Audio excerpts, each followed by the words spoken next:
Welcome back to Dyslexic Dad's Cooking. You remember about a week ago I was starting to get a little bit excited and a little bit antsy about an idea. Now, I'm sure for a lot of people throughout, at least our country, coming up here soon, we're going to be ramping up for Easter and people are getting their hams. Some are probably getting their turkeys. Some are even doing lamb. I've decided to take a break, at least from the ham, even though we'll still end up making one on Easter, but maybe throw another idea out there for the world to try. You remember that other pork belly that I had set out the other day? Originally, we were just going to be doing a simple bacon this weekend, but after jumping down the rabbit hole of Beef Wellington and about 50 episodes later, I think we're going to actually try to do something that's not supposed to actually work out. And we're going to do a pork belly Wellington. I've aptly nicknamed it the pork belly welly. So follow along. We'll figure out how we're going to do this.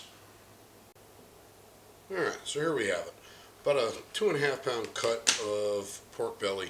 And what I've decided after looking at it a little bit, I don't know if it's going to quite behave for rolling it quite the way I'd want to. I think it would come close. But it's not a very, very large piece. So I could take a risk and try to do it log-like so it ends up coming out like a nice, like about a similar size as Chateau Brown. Or I can actually try to butterfly it, which is what I think I'm going to do, with a super sharp knife and open up its surface area a little bit. Now this will actually work out nicely for a few reasons, because now I can actually increase my surface area as far as seasoning. Now this does not have to be perfect, ladies and gentlemen. I just want to make sure I don't cut all the way through. And even if I do at the end of the day, it's just getting rolled back up again. I want to keep a nice symmetry.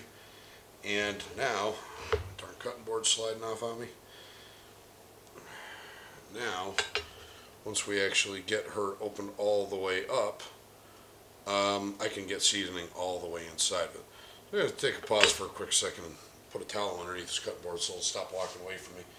And I'll probably bring it back after I've already got it all the way opened.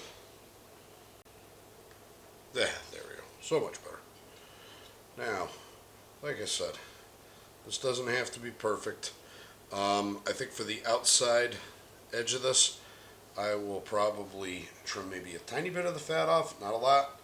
One of the reasons why, when I've researched this wood shouldn't work, is because of the high fat content. So, what I'm going to do is I'm going to bring this to about 195 degrees internal, both of them. I was going to smoke one outside today, but it's a wee bit windy out, and I think burning down the neighborhood while I'm trying to film a Easter ish style recipe would probably be in bad taste. There we go. Cut through just a tiny bit, but I could live with that.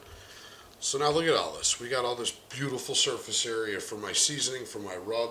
I'm going to use a little bit of my traditional rub on the inside, one that we still haven't really covered yet. But I figure I season this guy inside and out. I'm going to twine it after I've rolled it back up, and I should have two little sweet little meat logs for these rolled up pork bellies.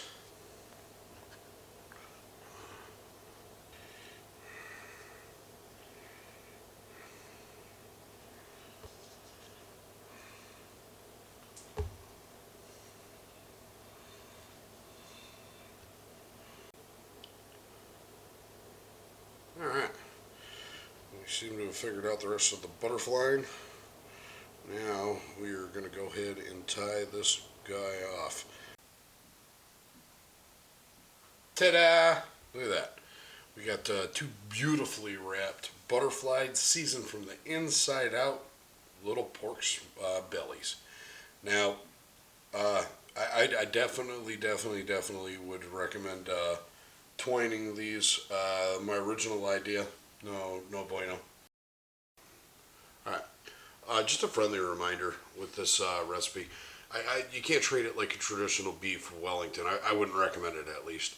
To where you would sear it off and refrigerate it and then wrap it and bake it and all that. Some people will actually sear it off, start it one day and finish it the next. I kind of feel like with this, if you do that, you're going to keep it at a kind of a dangerous temperature for a long period of time. And even just bringing it up over 145 with the pastry, even if you chilled it overnight, I kind of feel like you're probably going to burn it. So food poisoning, risk of burning it, I wouldn't recommend it. We'll end up seeing how this ends up coming out, because I know this is an extremely fatty meat.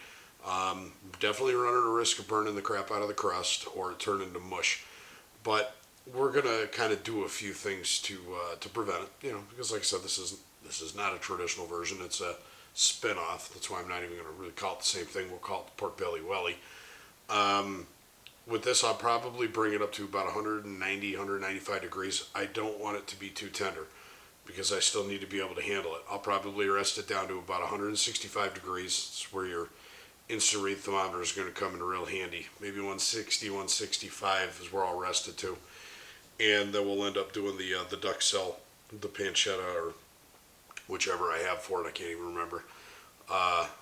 Then we'll wrap it and bake it and finish it off. So it shouldn't drop much below 160. I'm trying to keep it away from the danger zone, because remember, guys, this is pork, okay? Don't want to have food poisoning on Easter. All right, we'll be back. All right, guys, miracle of time. About 6 hours into the pork belly. We're currently frozen at 194 where I want her. And we're going to get to chopping up my shallots and garlics for the duck-cell. The duck-cell, if you don't know, is some processed mushrooms. So I'm using two combinations this time. I'm going to use some baby bellas and just some white cat mushrooms. Not exactly sure what type they are, but they'll work just fine for it. And I'm going to save a little bit of the shallot mix for my demi-glaze. We took the shortcut. I found some condensed beef stock, so I'm going to mix that with a little bit of chicken broth. I can't remember if it's bone broth or which, but it'll work out just fine. Nonetheless, let's get these shallots all done up nice. Probably my last sharp knife in the house, so I guess next week we get to play a sharpening game. One of these days I'll do some of that live, but today's not the day, so we'll get there. Anyways, like I said, just a nice fine chopped shallot. And we will do a little bit of garlic as well.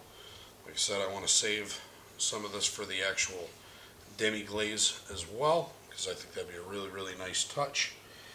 But I will strain before we actually serve that. I definitely failed at getting the puff pastry, so we're really going off the map with it this time. I'm actually going to make one version will be pie crust, and the other version will actually be a nice, I'm going to use actually a croissant roll. See how that works out. I'm going to end up heating it up in a different environment, because they can't share space with their cooking temperature requirements. So we'll get right back to you here in a minute after I chop up my mushrooms and get those blended up. I want to show you what kind of consistency I'm shooting for. So we'll be back here shortly. Alright, well, after shedding one or two tears, I got my shallots and my garlic all prepped up. A whole bunch of it, because I'm doing two of these today, mind you guys, so definitely going to need it. Did two varieties of mushrooms. Like I said, one's a white button mushroom. It's not as white as it usually is, but that's because I washed them a little while ago. These are baby bellas. I think they'll be a really, really wonderful mix. So literally, oops, wow, those are sticky as all heck. Literally all I'm going to be doing is quartering these up and getting them in a food processor, and we'll come right back as soon as I start reducing them. Yeah, there'll be a better time to bring it back. Alright, so we've got our duck-cell reduced about halfway. Remember, I ate twice as much as most people would probably have, so we're going to go ahead and do our garlic and shallots right now. Give those a little bit of love. Get everything else out of that jar. And we probably won't be back until I'm getting ready to wrap this belly welly. We'll catch you here in a minute. Alright, so naturally I just completed my clip and noticed that my mic was dead. So now we're back over here voicing over. Whether you saw it or not, I had applied the mustard to one of the rolled up pork bellies. They rested down no lower than 165. This other clip, I've got my pancetta lined up, and I'm fixing to roll up the pie crust version. I had to create an end cap for it because these pie crusts were round. I didn't realize they weren't square, so I figured I would make an end cap to completely seal it off of the other crust, and then I rolled it as tightly as I could. Egg washed the inside.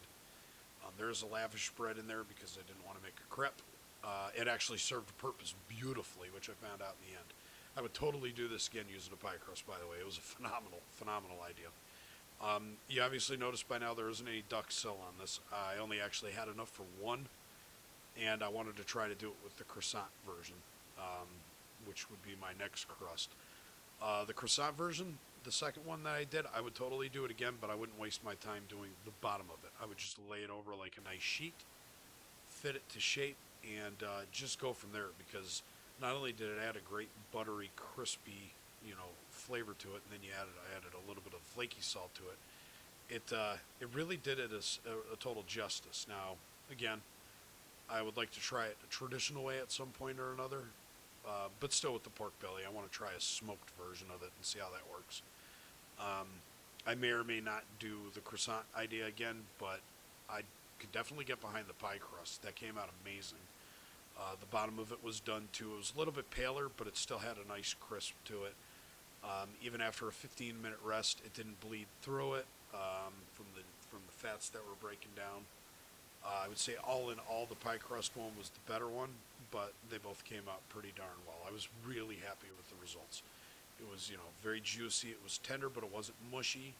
The demi glaze added to everything, and that duck sill, my God, I didn't know what to expect. That was a flavor that hit me in the head. Um, After this clip, for a little while, just as a friendly heads up to all my viewers, my loyal 200 plus people, I'm going to be shortening my clips down severely. I want to get moved more up on the YouTube queue. So with that, I will have to shorten my clips down to closer to the average length of my view time. So it'll be a little less talking, and the clips will probably be about 2 to 3 minutes. I'll try to add more ingredients in the description box so people know what I'm doing. I also plan on starting a Facebook page. I'm going to try to match the same name that I have for my YouTube one.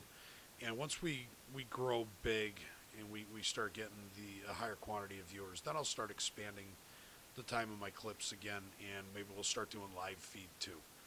I'm really looking forward to that.